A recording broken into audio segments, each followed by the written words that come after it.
being of royal descent is not impressive. It's not because, and I don't even know what this, I don't know if people know the timeline or I guess the facts, whatever they say. Like, how long after our ancestors do we no longer match any of their DNA? These DNA tests for ethnicity are entertainment value only. William Gilliland is a biology professor at DePaul. When I handed Vi the certificate, she got extremely emotional about it. She wept, and it meant so very much. People want to believe. They want to believe they've gotten an answer. And it's not fair of us to let them believe that we're giving them certain answers, because scientifically, we just can't. Must not be very long. My guess would be pretty quickly, within like maybe 3, 4, 5 generations. I'm not really sure how many. But what's crazy to think about is to be here, every single one of our many ancestors had to exist. Crazy. So here's what I'm trying to say about, we've got you, okay? We know that. And we know that you have 2 parents. Some people have seen me do this before. And you've got, each of them has 2 parents. Okay?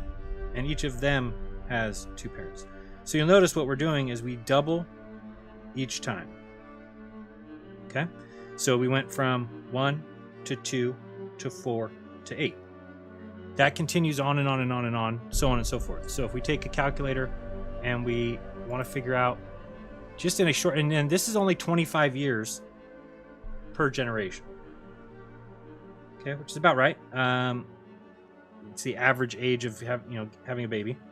Let's see, so average age per generation. Okay, and we've got, so we're at 1, 2, 3. Oh, so let's go 1 times 2 equals 2, and then 4, and then 8. Okay, so let's just go, if that's, we'll just go about 10 times back, okay?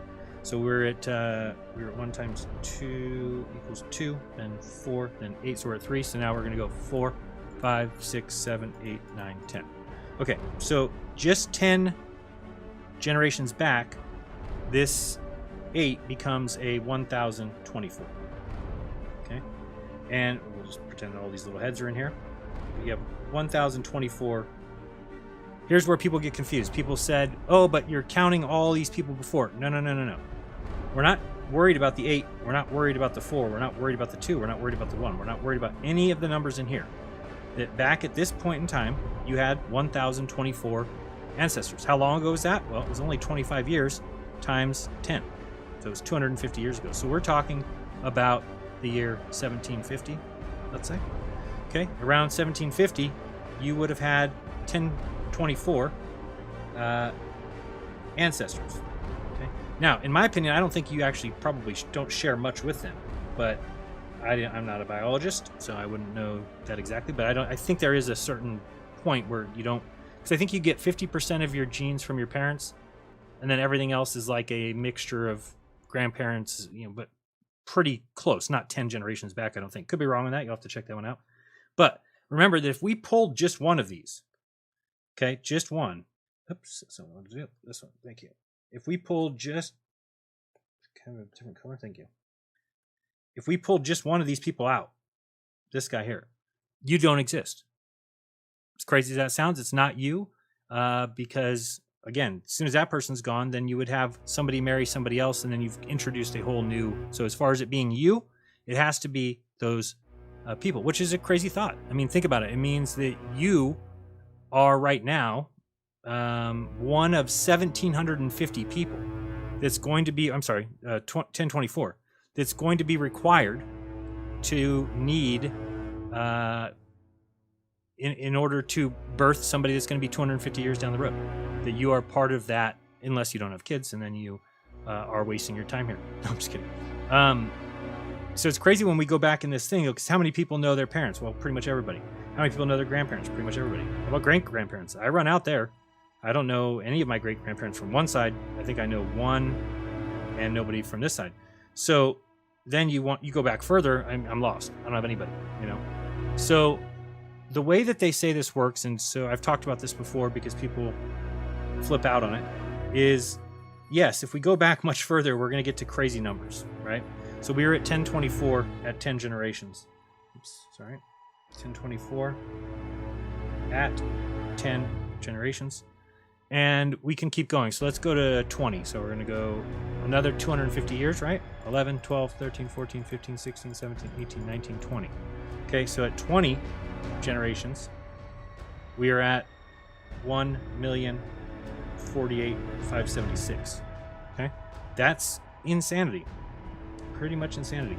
But that's at 20 generations, which would be 500 years. So we're talking about now the year 1500. So again, we can go another 20 generations. Another 10. So we'll go to 30. So we got 21, 22, 23, 24, 25, 26, 27, 28, 29, 30. Okay, so now at 30 generations, which is still only the year 1250, we've got 1,073,741,824.